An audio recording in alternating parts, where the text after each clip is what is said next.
Hello, once again. Glad to be back. Just some notes to start. I will not be streaming on Wednesday, for that is Christmas Day, and I will be doing a million different things. Streaming is not going to be one of them, but I will be back on Saturday for sure.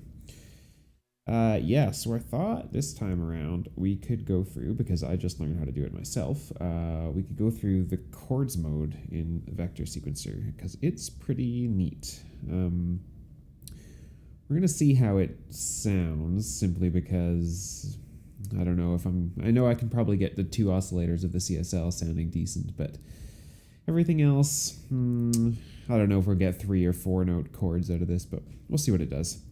I've tuned the CSL beforehand and I let it warm up, and hopefully it's still in tune, but we'll double check before we get going. So let's turn the screen on this guy.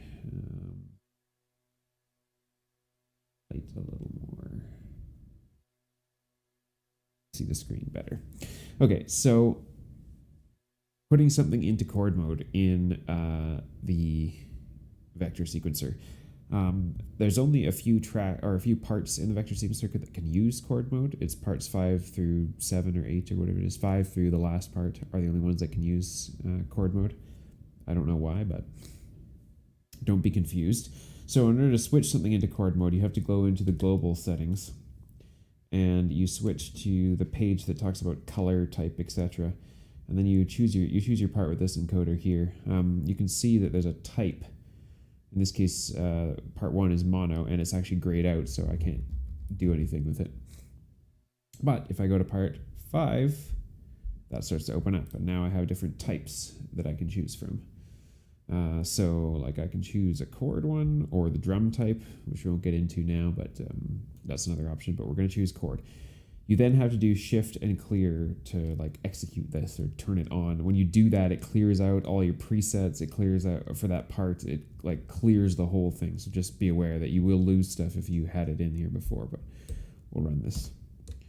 And it wants to make sure, it tells you what it's going to change to. I say next to reformat it. Done. Now, so if we go to like part 1, if we're in the pitch page, you've seen this before in my other live streams, right? This is just pitches, right? If I go to part 5 now the pitch screen is completely different. It's chord, and there's nothing else. There's no second page. There's nothing. And the way of working with this is a little odd, actually. So there's an indicator on the left-hand side, hopefully that you can see, of the root note of the chord. That indicator shows you which thing you're editing with the encoder here. So right now I'm editing the root note. So, whatever we want to do, let's just do A for sake of argument. You can hold down shift and rotate the encoder, and that will change the octave. So let's just do an A4, sure. If you want to change, now all this is going to do in this case is send out a unison chord. So every voice is going to play the same thing. And I'll show you how we set up voices in a sec. But in order to change the actual chord type that you're sending out, you have to move this. They call it encoder 9. I guess these are the 8 encoders, and this is the 9th encoder. So you have to rotate this. It's a little weird because you have to rotate it like back, but then if you rotate it too far, it takes like more clicks to rotate through. I don't know. Anyway, so you rotate it until that little indicator changes to the other side. See, ooh, there's one side, there's the other side. Whereas on this side, you're choosing the actual chord type, or the chord type. So it starts off with just dyads, so 2 notes. And you can choose a dyad from anywhere from 1/2 step all the way up to 12, so a full octave. And then past that, it goes into like major, minor, augmented, diminished. I don't remember what S2 and S4 are, minor. And then it gets into the 4-note chords like minor 7th, or major 7th, diminished 7th, minor 7th. I don't know what H7 is. Is that even an H? I guess it is, yeah. Flat 7th, maybe? Anyway, I don't know that. Music theory. I know enough to get by on some of this stuff, but we'll just do a very simple minor because minors are easy. We all know what that sounds like. Now, in order to patch this up, you might wonder what you're actually supposed to do with this, because by default, everything has one part has one pitch, one gate, one velocity. You know, one pitch, one gate, one velocity. In this case, you have to remap things a little bit. So you go back into the global thing and you hit next until you get to the CV outs page. And so if you look at what has been set up by default for pitch, gate, and velocity 5, you'll see it says V1 next to each one of those parts. That's voice 1. What we'll do is use the 6th output here to do the other voices. So in order to do that, you have to switch to voice 5. And the nice thing is that by default, it sets it in sequence to the next voices that you want to use. But in this case, you can also hold down Shift and rotate, and that will let you choose which voice you're outputting. I'm not quite sure why it puts the gate and velocity 5 by default on those, because I'm pretty sure the voice only outputs the like the CV value for volt for octave. It doesn't, like, that you can't set separate gates for each note of the chord or anything like that. But anyway, so basically what it amounts to now is we have note 1 of the chord on pitch 5, note 2 is on pitch 6, note 3 is on gate 6, note 4 is on velocity 6, and then we have a gate and velocity for the whole part, I guess, that comes out of gate 5 and velocity 5. So back to the pitch. So we've got just an A minor chord, and we're just going to turn off all the rest of the gates for now, just for sake of argument, so we don't mess anything up. We got one A4 minor chord that should be played ideally. So let's make sure we get the CSL totally in tune here. I did this earlier, but it's probably drifted because analog stuff does that.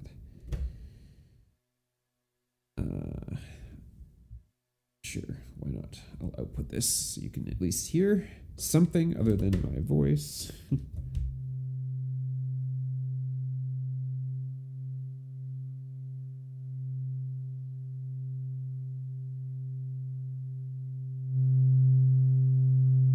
So quiet.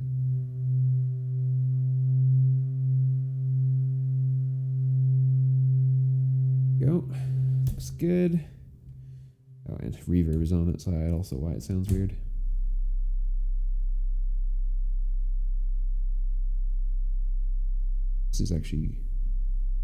This will have to be retuned because it's lower than I thought. Right? That's very low. I don't want it that low.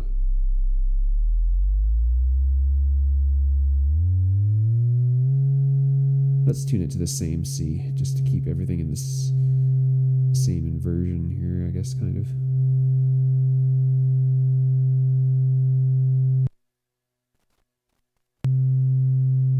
Good. That sounds perfect. All right. Now we can make a chord out of this. So let's do it with just simple sine waves so we don't introduce any sort of weirdness just yet. But yeah. So we need to patch a few things up. We'll go to back to that globals page just so that we remember for reference what we did. So pitch 5 goes to voice 1. So pitch 5, put it in the upper. And then pitch, or the second voice is in pitch 6. We're only going to get 2 voices out of this for now.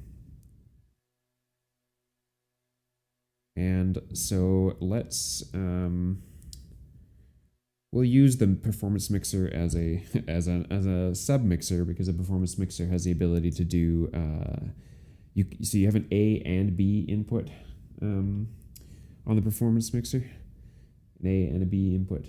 Oof, that's hard to see. A and B, and then this switch here lets you choose between the A part, the B part, or the A and B part summed. So in this case, I think we'll just use that and sum the 2 outputs. Oh, that's higher than I wanted it to be. I don't know if this will give us a minor chord yet, but maybe it will.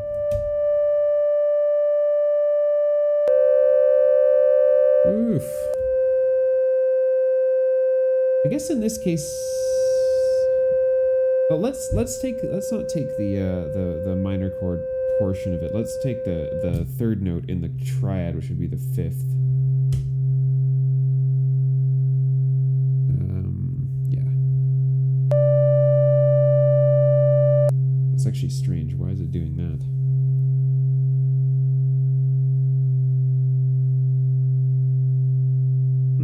Okay, I'm just gonna set this to run.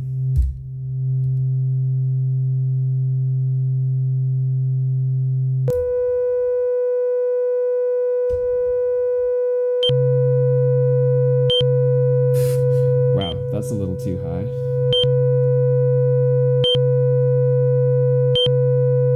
Let's change this around.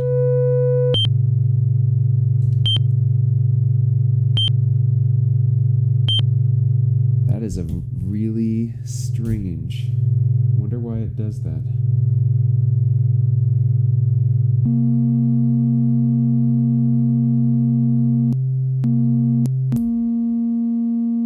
Just gonna check on one voice at a time here.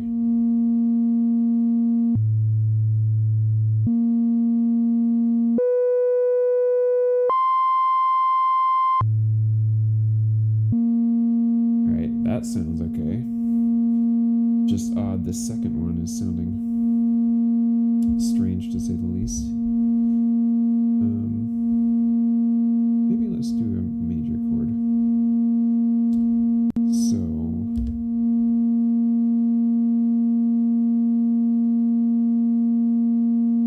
part 5, voice 3 is supposed to be coming out of gate 6, which is what we did.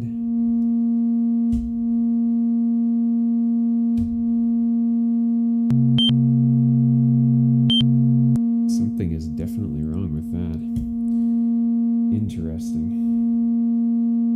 Let's change these two around. Let's take the... Yeah, we'll just switch around pitch 6 and gate 6. I'm wondering if the gate output doesn't have a... or isn't optimized for CV, like volt per octave CV or something.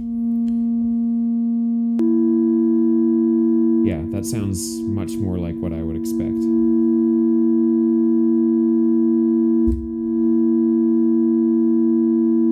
Doesn't quite sound major to me, but it's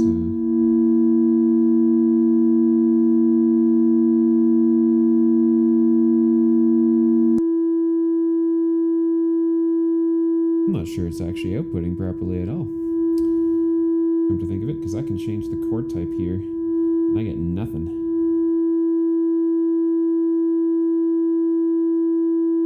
Apparently I shouldn't have just read the instructions on this before coming to a stream. I should have actually tried it.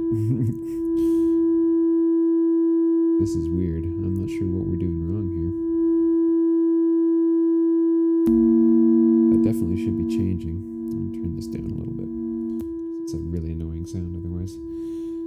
Okay, let's look and see what we did.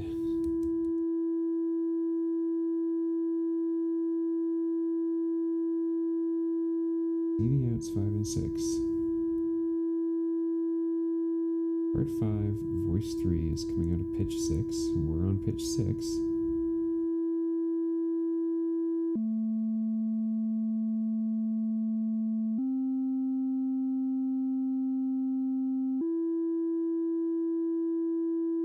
Wonder if, let's see, if it's, we put it on part 2, on voice 2, then if I change the chord type, we should get some. Yeah, okay, now that's working because this is now a dyad, so.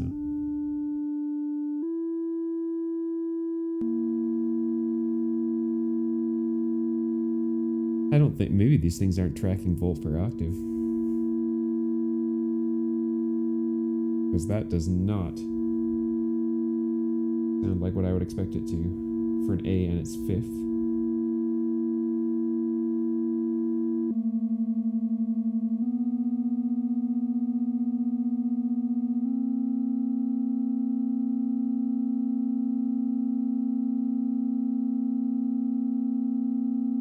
Okay, let's check this in the tuner again. Oh, analog stuff.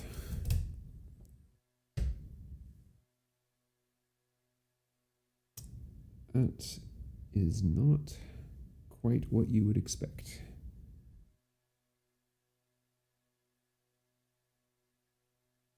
It was an A sharp, I think. Just gonna retune this, okay. And then if we send in a third, that should be F, G, A. Send in a third, that should be C, right? This. Okay, it's a little sharp, but that was basically it. Okay, I guess it was just that one oscillator wasn't really handling what it was supposed to be doing very well. So let's try this again. Push this back up. Maybe it'll sound more like a chord this time. That sounds more like what I would expect. Okay, so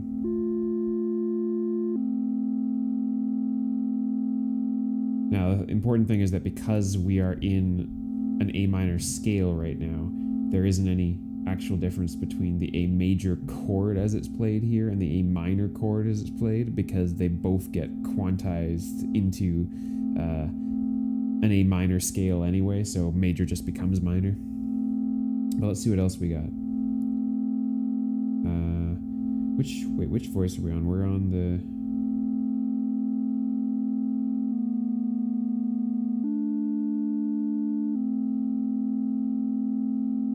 We're on voice 2, I believe, so let's change that again. Back to voice 3. So now we should have the octave and like the fifth of most things, right? So now if we change this chord type, minor will stay the same, augmented will change, diminished will change. All right, we've sorted this out. It's just analog oscillators are the devil sometimes. Okay. Let's just do a major for now. And how about a third voice? How about we just do plats? Because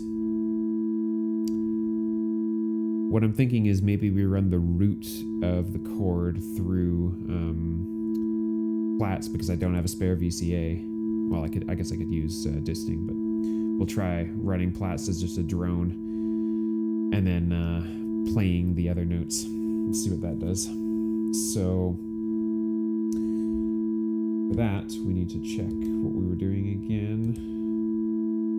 So this is going to get confusing, but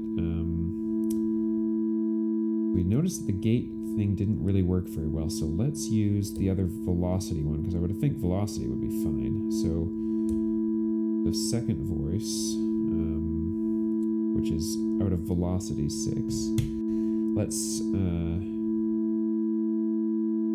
we want the second voice and the third voice. Right, so this is the one we're going to repatch here. Take this out for now. This is the one that's going to go into plats.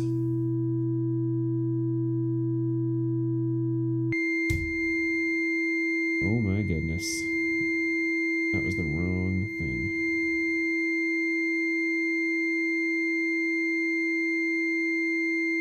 Alright, so I'm going to go with you can't use anything but pitch outputs.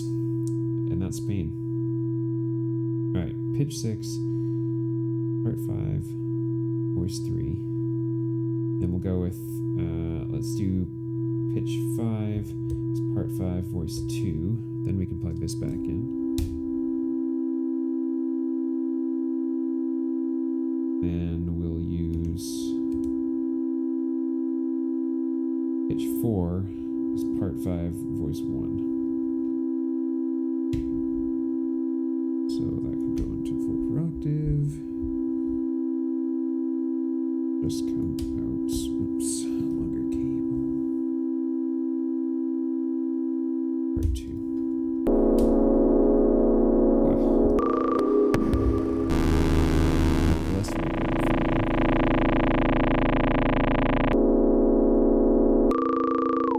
unhappy sounding.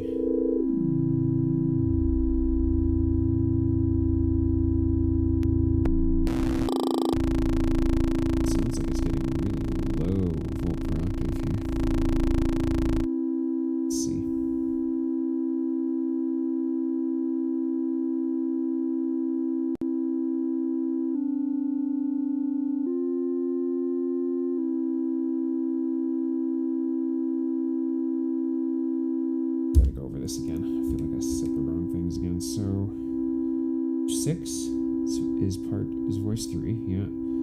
Pitch 5, voice 2. 4 is voice 1. So,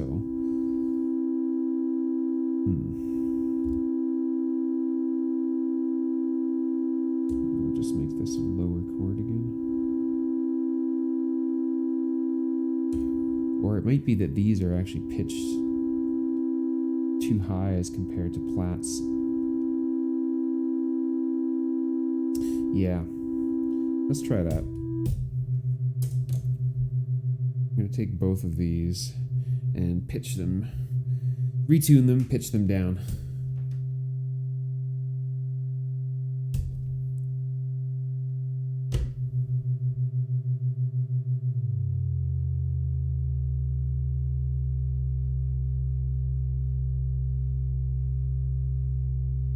Okay, that's 1.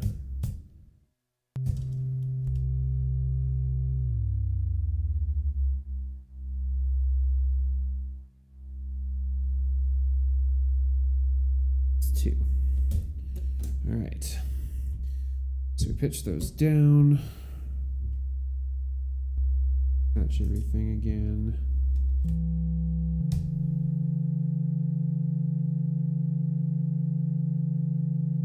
Once again, sounds out of tune, so we'll retune it again because we changed octaves and things never track over octaves that well. One of these should be an A. Oh no, this is the 3rd note, so this should be a C. It's a little off.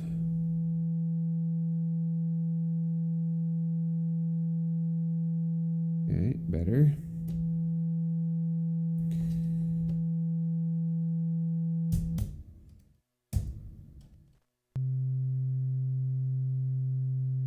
This, being that it's the 3rd note and it's a minor, A.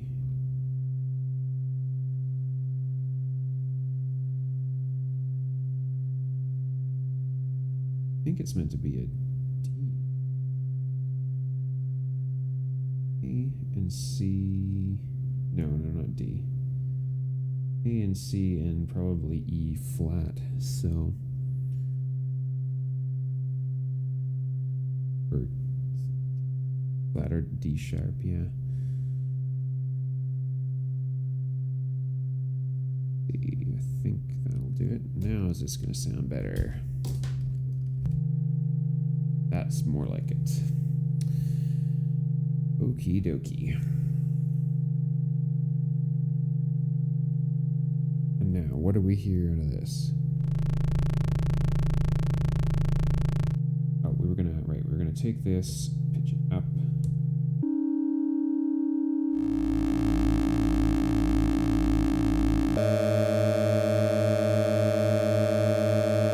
Oh my goodness.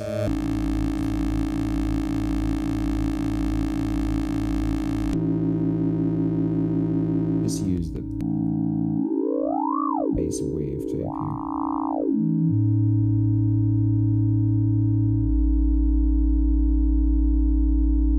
Something about that still sounds quite off.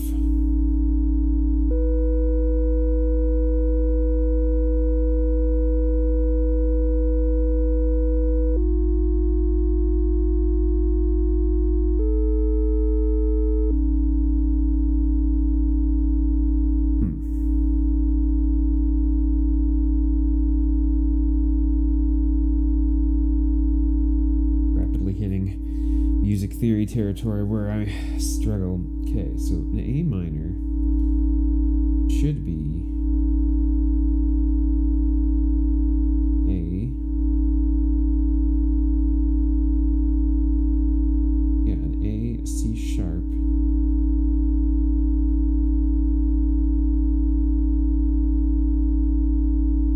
Oh, an F? Doesn't even make sense.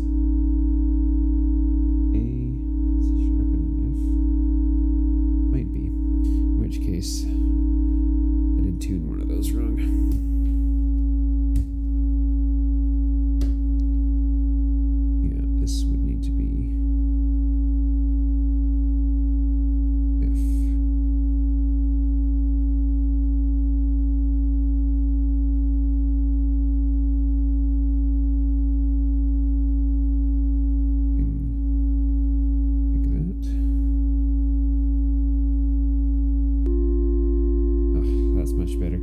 music theory.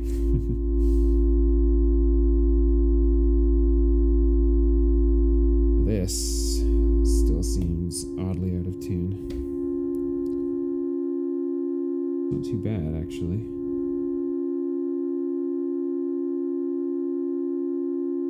Basically an A. Just pitched way down. Makes it sound odd. I think I have an oct or a voltage adder, so I can just shift that up an octave rather than having to like retune everything once again. Disting has one. Let me bring that up.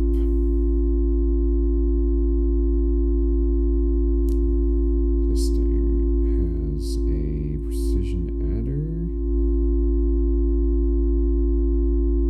Yes, a precision adder on A1.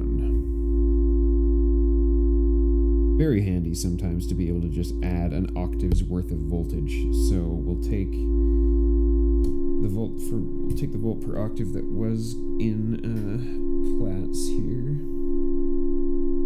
Going to Platts rather. Dump that into the X input. And the offset is based on the Z value. So we're saying right now that we want 1 octave output or offset for now. We'll take a long cable again and go out of A and into the volt per octave. About 2 octaves.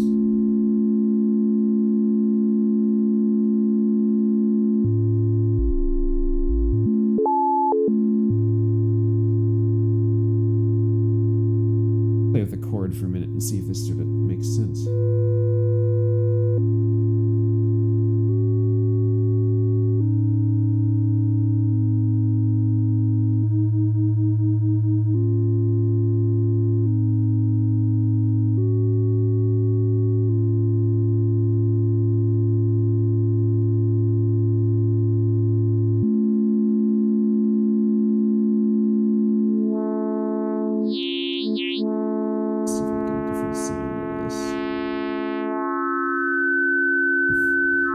Sound.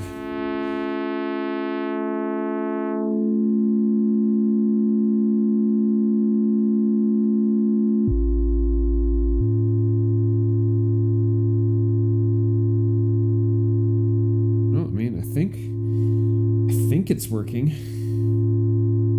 Hard to say though.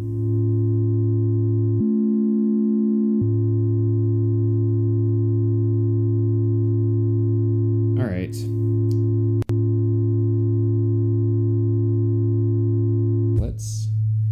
Take these two guys and drop them in VCAs so that we can do something with them.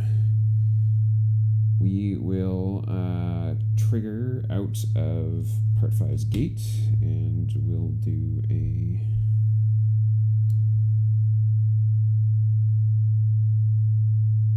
I need to redo the ergonomics of this case. I'm having to patch way around things way too often. All right, part 5. We will, let's, for sake of argument on stages, we'll do a 3-stage one where we go up to a value, hold, and then stay at a value. So we'll gate it there. And we'll send this into, well, let's just use a splitter, or a stack cable. Longer one. Out of there into this CV value.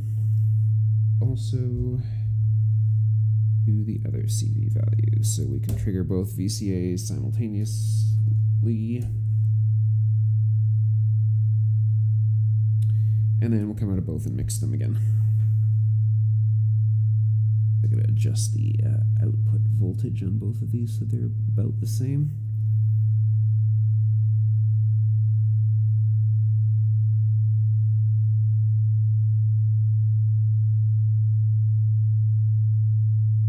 Okay.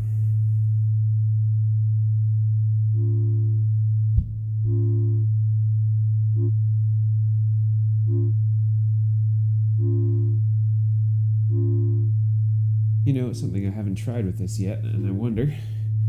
Let's try it, because why not? Can you do shift and generate on a chord sequence? Yes, you can. Does it sound like garbage? Yes, it does.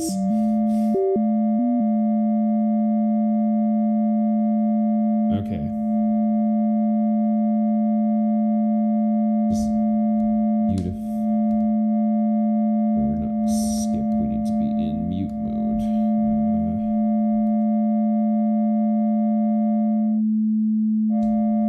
I'm forgetting how to put this in mute mode. This one.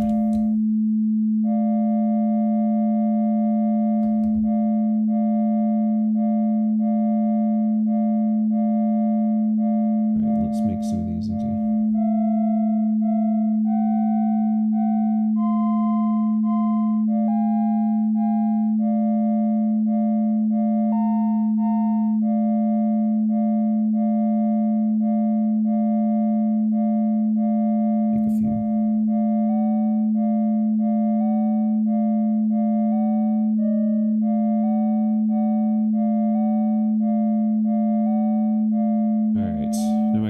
I'm never going to remember chord progressions here, but let's just see about switching the root note of some of these chords.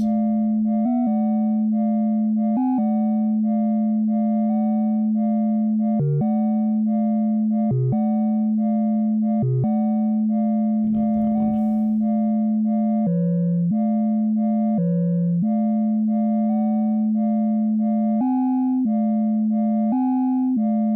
The augmented version of that either. I feel like none of these oscillators are tracking in the way that I want them to, because this is not sounding all that great. Certainly not as good as Platt's chord mode so far. It's funny. Okay. Maybe let's try something simpler.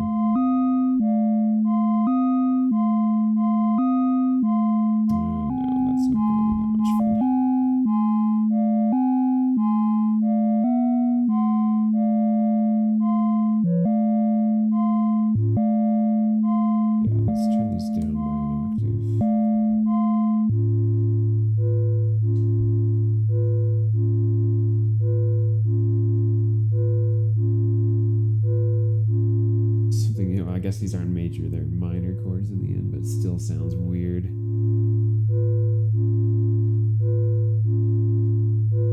What if instead of simultaneously triggering both VCAs, we delay them a little bit? But I don't...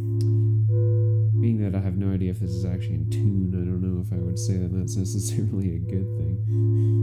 Or a good idea, rather. Let's just check the tuning one more time since we've got it.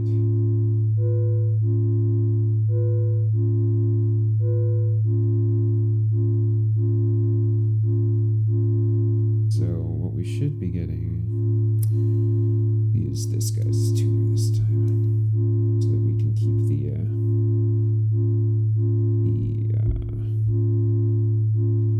octave offset going. So this guy ought to be an A.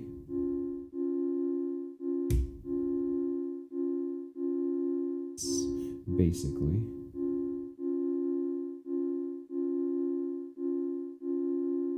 Basically an A. Oh, whoops. I upgraded my ornament in crime because they released a new version of hemispheres and I obviously forgot to screw it back in. Alright, so that's good. Now let's check these two again.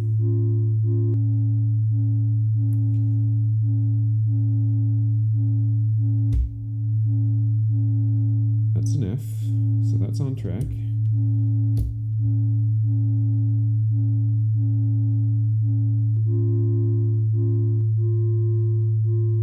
Ooh, and this one needs a longer cable.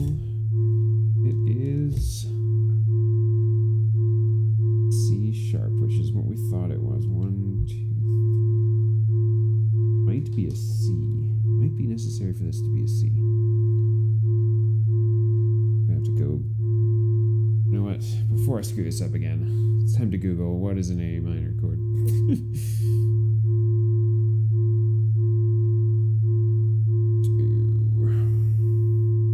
And I need it on piano. On guitar.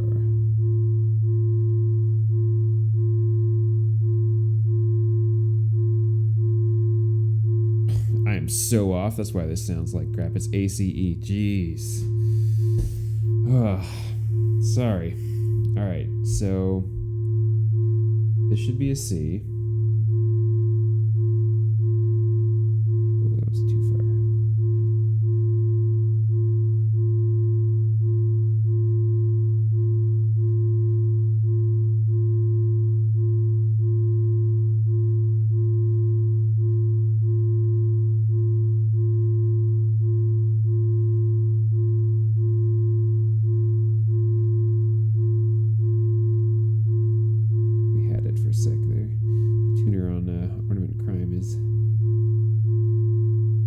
Sensitive. Okay, close enough. That should now be C. Oh, ornament crime, don't hop out, please. Stay where you are. Okay. Get a C. That was already an A.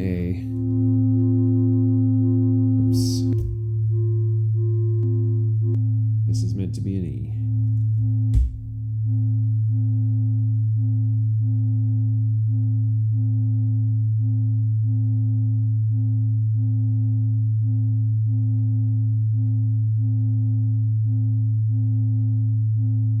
Okay.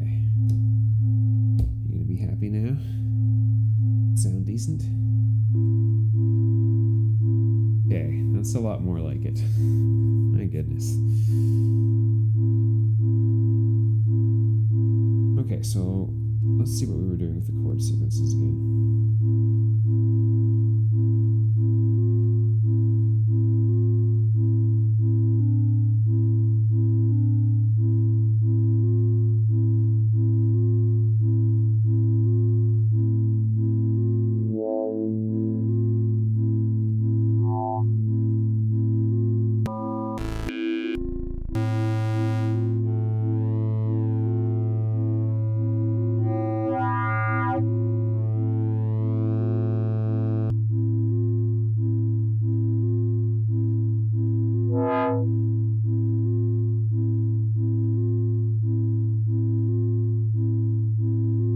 Yeah, alright.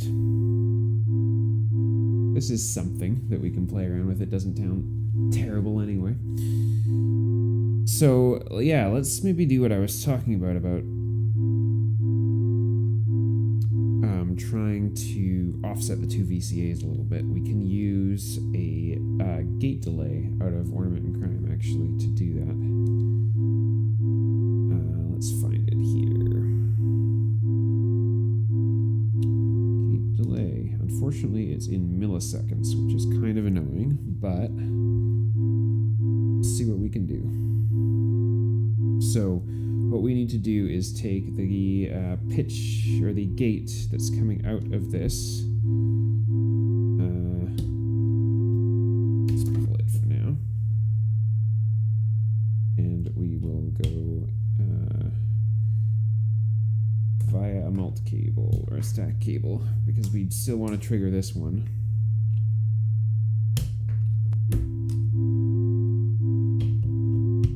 Also want to go into, let's just see where we're supposed to plug things. Okay, digital and then out. So this is the gate, and then the delayed gate will show up on out. So if we use this to then trigger, we'll set up basically the same envelope, maybe a little different, but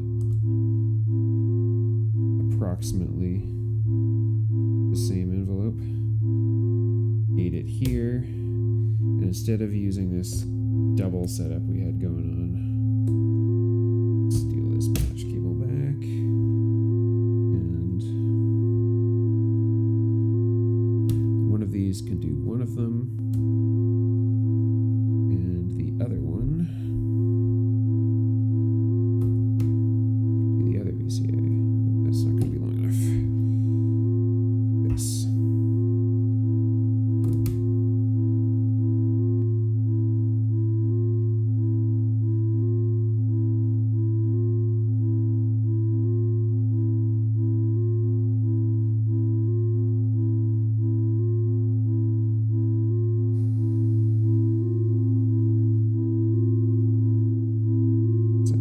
delay as it always does.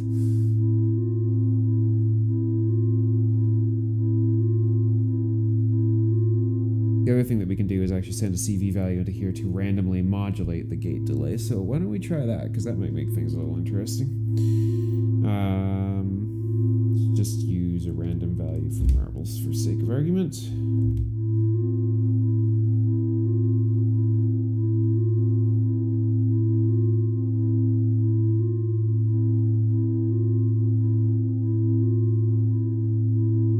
Look at changing the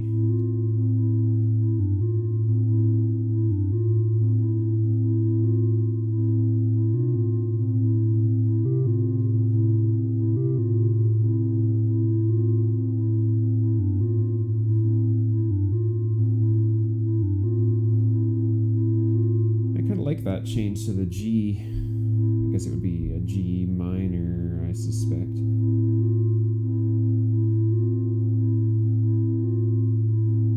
So let's give this a chance to, hopefully we can say, I don't know what go down by one semitone would be in this case, but yeah, that does what I expected it to, so.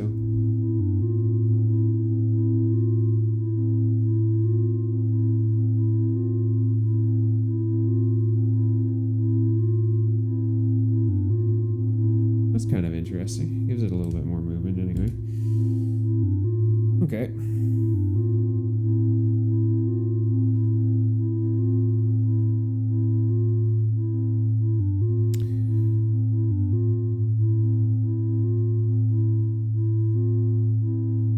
Let's put these both through QPass, actually. Give them a bit more movement.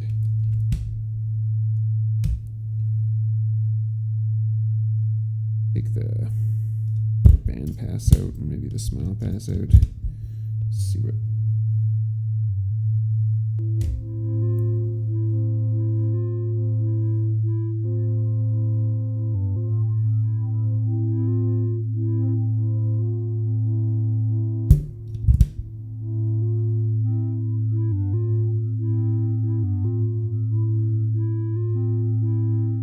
Actually, you know, we haven't even done anything with the Instrument yet.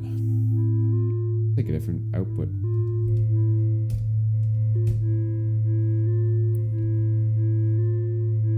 Oh, that was not the wave folder.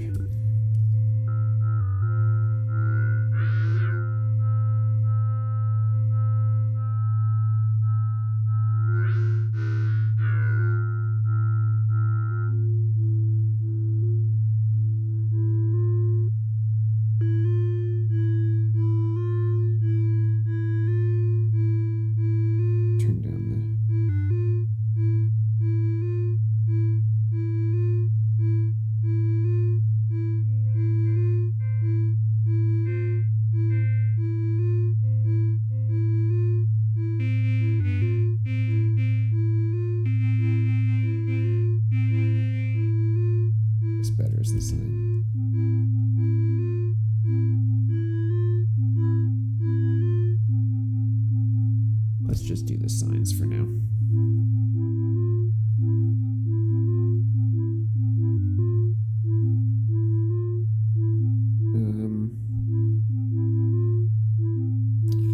Just trying to think. The QPass won't give that much just because, oops, sorry for bumping the mic. It's only a sine wave, right? We'll leave this on its own for now, so that we can get on to the other part of this that I wanted to do, which was adding in a pedal. I think we'll do that with rings on another track here, or another part, rather.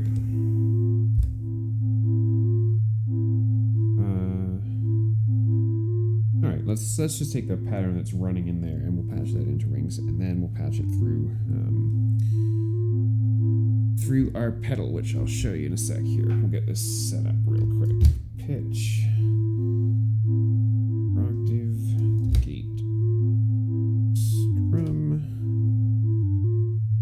Instead of going out directly, use this absurdly long 1/4" to 1/8" jack. This pedal is one of those ones that I've noticed that doesn't need much attenuating. So, pedal in question, by the way, I showed it in the last stream, but it is. Slack in the power supply. Yes, it is the SuperEgo, which is really interesting on guitar and can be interesting on synth style stuff too. So we will go input here.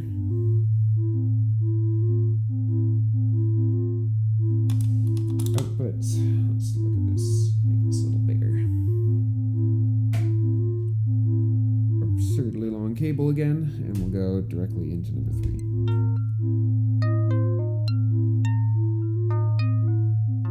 Alright, let's clear this part. Generate us a new one. We're definitely going to want this to be slower.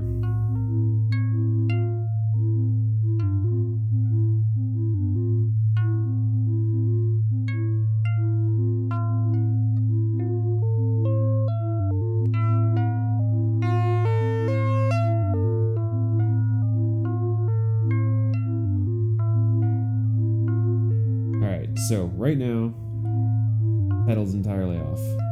Nothing's going on. This pedal basically like picks up on the incoming sound and does some sort of crazy like time warp stretch effect to make it into an infinite sound.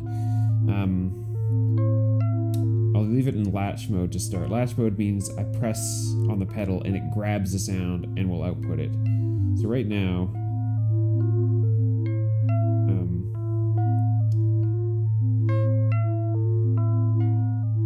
it's, oh yeah, if it's on, it'll be just the dry effect. If it's on, we're going to use just the effect. So it's sort of like a freezer, right? Or it is a freezer. It grabbed that one note that was going on. Oh yeah, you have to double tap it. And I can still add some of the dry effect here. Interesting, now it's distorting. So this obviously does need attenuation.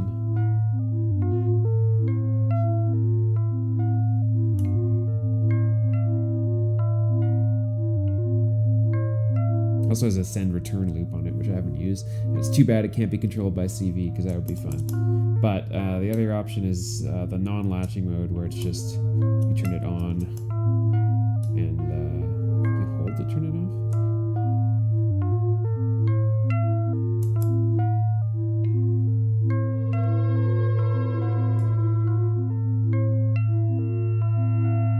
So this is meant obviously for guitar usage to capture like individual notes and then sustain them in the background. But I always liked the auto mode. When you turn on the auto mode, it actually like detects the individual notes and grabs them as they come through. And there's some deal with layering that I can't remember how to do, where it gradually makes the old ones fade out. So let's just see what it sounds like.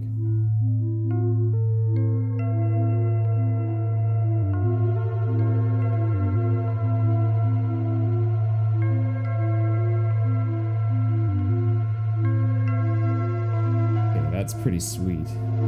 Let me just mute the other channels for a minute, because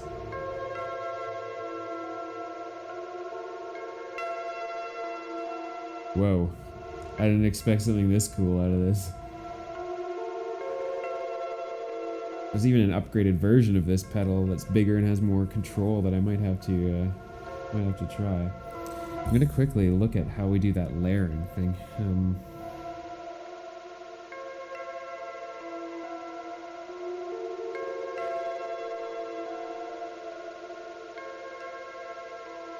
Not the SuperEgo Plus. That's the better, or the bigger one. So let's look at the normal guy here.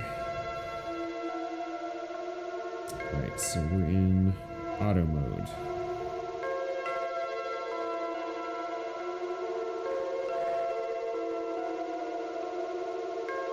Alright, so speed layer mode, or speed layer knob in auto mode adjusts the decay of the auto-triggered samples fully. Counterclockwise yields a very short decay time and will result in an effect that's staccato and reverberant.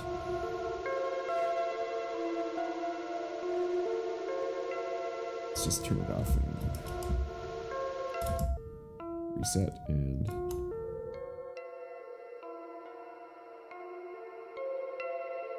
whoa.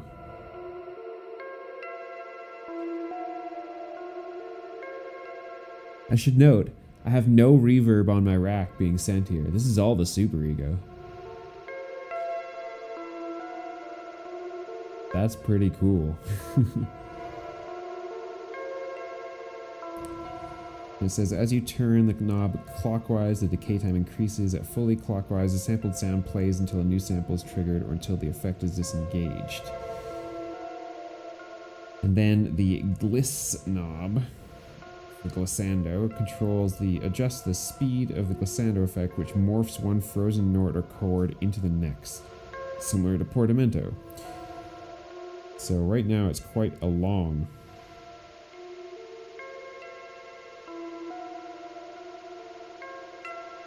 But let's try it all the way left.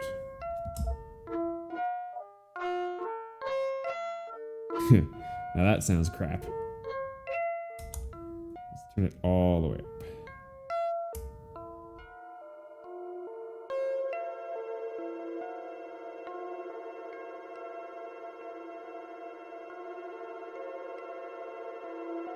All the way up's a little too much. That was about where we were at before, right? To get that really cool sound.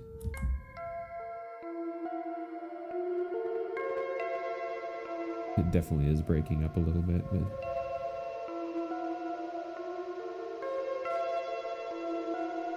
and then dry in effect is obvious.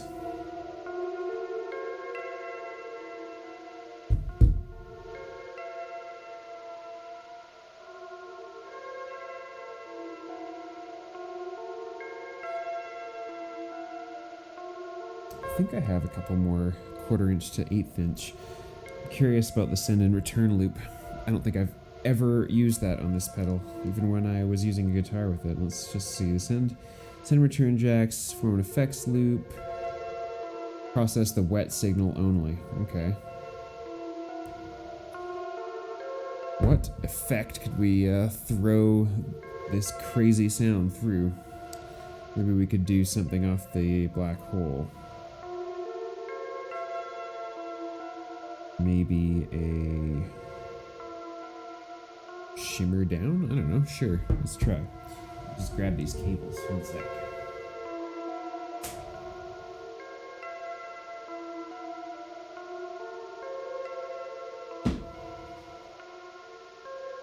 Alright, cables. It's gonna be a gigantic mess for a little bit.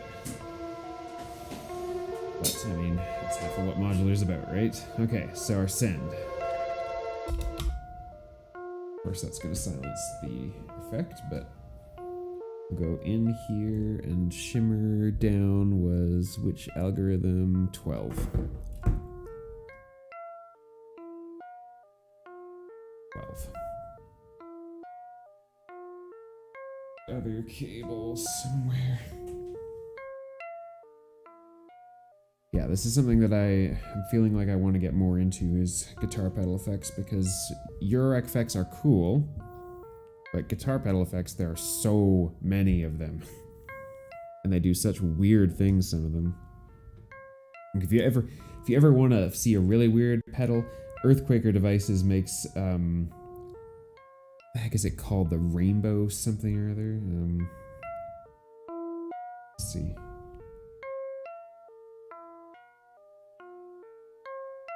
Yes, the Rainbow Machine. You've ever seen this guy? It does some wacky stuff. I'm pretty sure it's all, you could replicate it all in Modular, but it's crazy. Look it up. All right, so we sent this through. Let's see what we get. Let me use the input level turned up.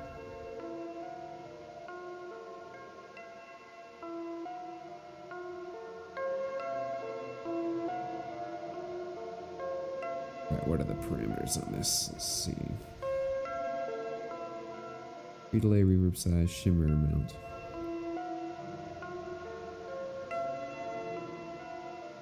Maybe let's use shimmer up. It might be a little more Oh god. Sounds like an airplane taking off.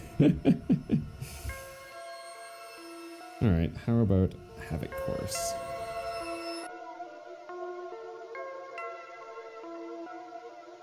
Whoa. That's trippy.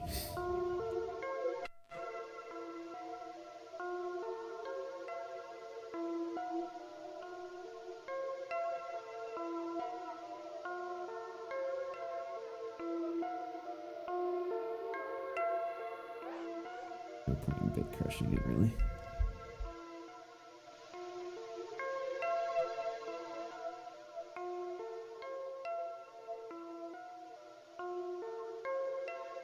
Definitely is, I think it's losing some signal along the way. And I think we're picking up a lot of noise out of the DSP.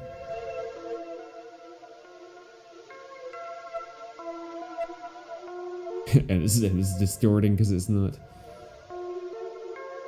Still, that's pretty freaking cool.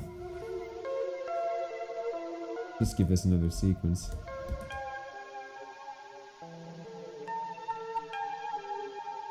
I like that one.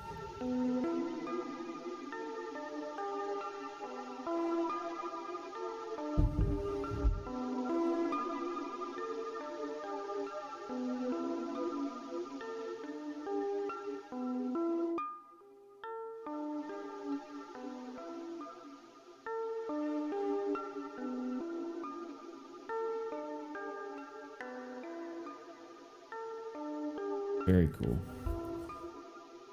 So yeah, my plan is to get some of the IntelliGel attenuator, like pedal attenuator modules, and do something with that. And thanks to someone on the last stream, I can't remember if it was Nightworks or Mr. Basic or one of you all said that I should look into one of those pedal switchers, and I found a few of those that look really, really neat. So, I mean, expensive, but if I could set up something, that would be very cool, because I like the idea of being able to like use the vector sequencer to actually control the ordering of effects later on in a chain or something like that. It would be very, very neat. So,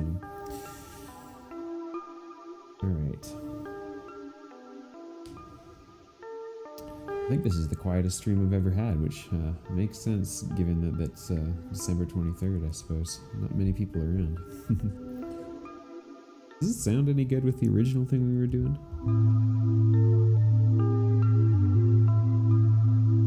Actually, it kind of does. At minimum with that, it sounds good.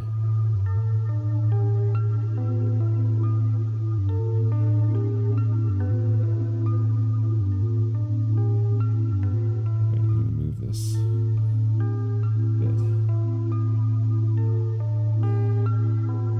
I think we got this set now. Let's go back to that pattern we were doing.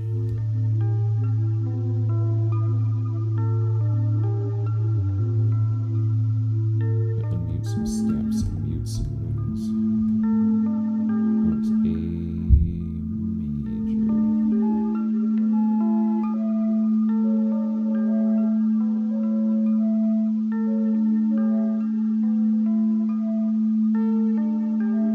And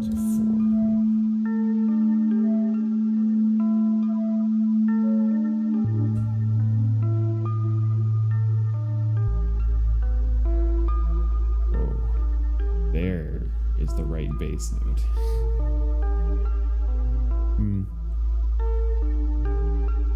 Getting lost though. Maybe.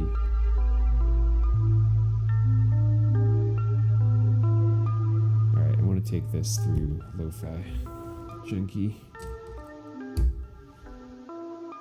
Give it a bit more movement again.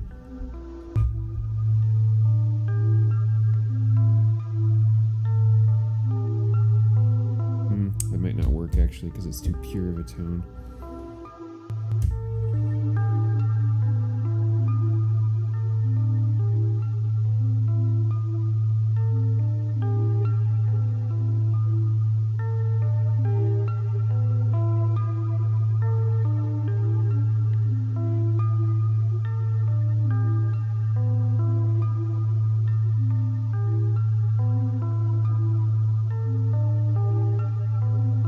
Like it lower though.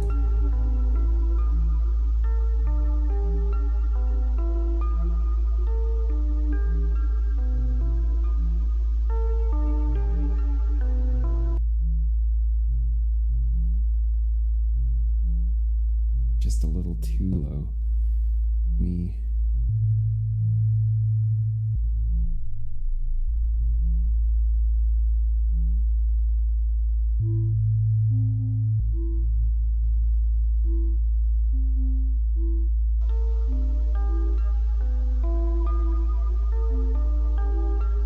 That static from the DSP is actually kind of growing on me. It makes it sound super lo-fi.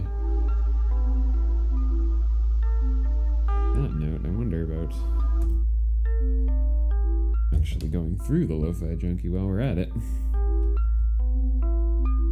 Before we head in here.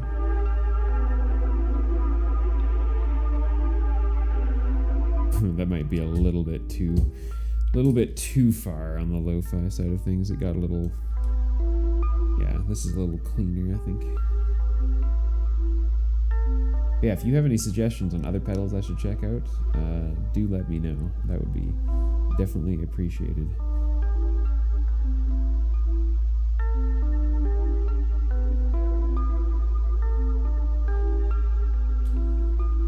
I do like these chords. Not so sure about the delayed gate at this point. Although it was cool to experiment with because I've never tried that before. Using a delay, gate delay. But I wish that it could be delayed as part of a pattern. But I guess that could be done. Well, no, I can't set that up with. Well, I could set it up with a vector sequencer by using another part, I guess. But that's more effort than I'm willing to do on almost Christmas right now.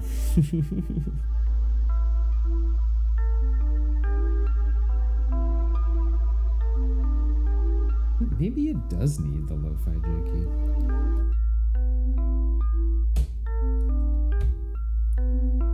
Do it again.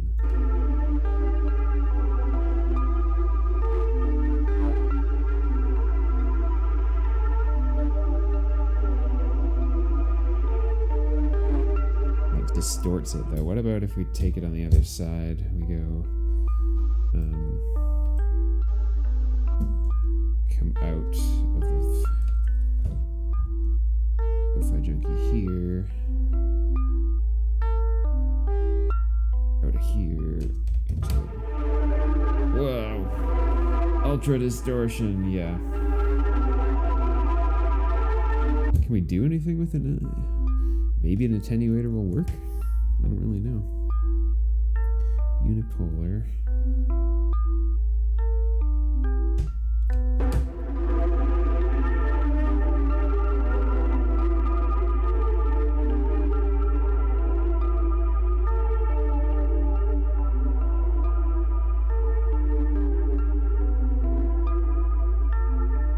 Sort of able to bring it down to an okay level.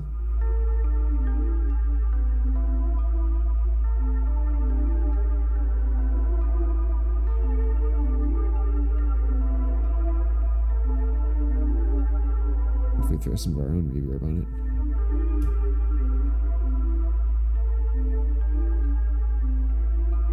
Just adjusting the dry levels on the pedal a little bit.